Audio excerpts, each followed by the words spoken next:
Let's say आपकी एक crush है जिसे आप बहुत पसंद करते हो एंड फाइनली एक दिन उससे आपकी बात हो जाती है और आपकी कन्वर्सेशन बहुत ही अच्छी जाती है एंड फाइनली वो आपको अपना नंबर दे देती है।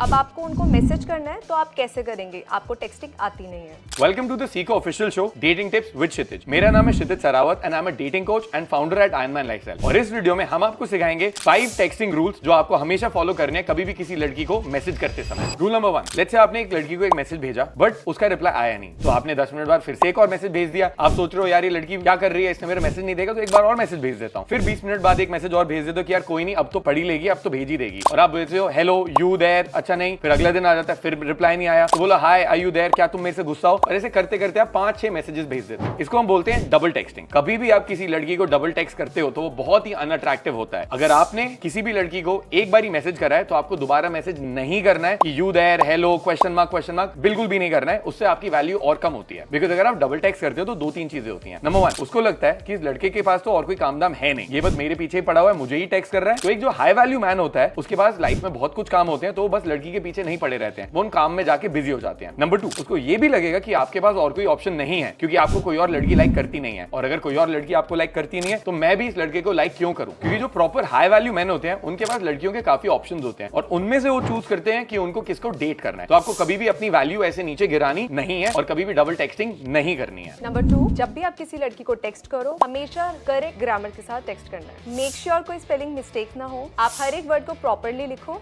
यू को YOU लिखना है, यू नहीं लिखना है। हमारे को नॉर्मली आदत होती है कि जब भी हम टेक्स्ट लिखते हैं तो उसमें 3 डॉट जरूर लगाते हैं एंड में, वो हमें नहीं करना है। आपको उनको ऐसे टेक्स्ट करना है जैसे कि आप 12th के इंग्लिश के एग्जाम्स दे रहे हैं। नंबर 3, आप जब लड़की को टेक्स्ट कर रहे हो, लेट्स से आपने एक मैसेज भेजा, अब उसका रिप्लाई आ रहा है 2-3 घंटे बाद और आप एकदम से 2 मिनट में इतना लंबा चौड़ा पैराग्राफ लिख दे रहे हो। अब फिर उसके बाद उसका रिप्लाई आ रहा है 2 घंटे बाद या 2 दिन बाद, आप एकदम से अवेलेबल हो रहे हो। ये करके आपकी डेस्परेशन दिखती है ना, बहुत ज्यादा अवेलेबल रखते हो और लड़की का अट्रैक्शन यहाँ पे लूज हो जाता है। तो जब भी आप लड़की को टेक्स्ट कर रहे हो आपको उसका जो टाइमिंग है रिप्लाई का वो मैच करना है। और बेटर ये रहेगा कि अगर वो एक दिन में रिप्लाई करिए, आप एक दिन में मत करो बट आप थोड़ा टाइम लेके 2-3 घंटे में रिप्लाई करो, क्योंकि अगर वो उस टाइम पे फ्री है वो वापस आपको 1-2 घंटे में रिप्लाई कर देगी। एंड धीरे धीरे करके आपको जो टाइमिंग है, एक दिन के अगर गैप्स हो रहे हैं 2-2 घंटे के हो रहे हैं, वो आपको एक रियल टाइम उसमें लेके आना है ताकि एंड में एक ऐसा पॉइंट है कि आप उसको मैसेज कर रहे हो, आपको मैसेज कर रही है एंड धीरे धीरे करके आपकी वो वाइब बनी हो जहां पे एक दूसरे को हंसा रहे हो, बातें कर रहे हो, ताकि एंड में आप उससे डेट के लिए पूछ सको। पॉइंट नंबर 4, लड़के कई बार ये गलती करते हैं कि उनको मैसेज करने के अलावा कॉल करते हैं जो कि बहुत ही पर्सनल होता है। वो हमको नहीं करना है, हम उनको टेक्स्ट ही करेंगे क्योंकि अगर आप उनको कॉल करते हैं तो वो डेस्परेट साउंड करता है। एंड फाइनली पॉइंट नंबर 5, लड़के बहुत बड़ी गलती करते हैं। लड़की से बात हो रही है, बैक एंड फोर्थ टेक्सटिंग पे भी आ गए हैं, कॉल नहीं कर रहे हैं, टेक्सटिंग पे बातें चल रही हैं, बट यही बातें उनकी 1 दिन 2 दिन 3 दिन से 1 महीना 2 महीना 3 महीना चलती रहती हैं। फिर पूछते हैं कि क्षितिज भाई हमारी तो लड़की से बहुत अच्छे तरीके से बातें हो रही है बट उससे मिलूं कैसे? भाई अगर आप उससे कभी पूछोगे ही नहीं मिलने के लिए तो कैसे जाके मिलोगे? अब आपका गोल यहाँ पे ये नहीं है कि आप टेक्सटिंग बडीज बन जाओ, आपका गोल है उस लड़की को अपनी गर्लफ्रेंड बनाना। तो जब एक ऐसा टाइम आए कि जब आप उसको मैसेज कर रहे हो, एकदम से आपको मैसेज कर रही है, फिर आप भी मैसेज कर रहे हो, बैक एंड फोर्थ चल रहा है, आप उसको सीधा पूछ लो मिलने के लिए और एक इन पर्सन मिलने का प्लान बनाओ। बिकॉज जब आप इन पर्सन मिलने का प्लान बनाओगे तभी बातें आगे बढ़ पाएंगी and she can finally be your girlfriend. And then फिर जब आप डेट पे जाओगे तो वहां पे भी आपको जानना पड़ेगा कि डेट पे बात कैसे करते हैं और यही चीज हम बात करेंगे हमारी अगली वीडियो में। This is Kshitij signing off for the Seekho official show dating tips with Kshitij. अगर आपका कोई फीडबैक है या कोई सजेशंस है अगली वीडियो में कौन सी बनानी चाहिए, आप वो अपने कमेंट्स में डाल सकते हो एंड हम उसको बिल्कुल देखेंगे एंड आपके लिए वो वीडियोस लेके आएंगे।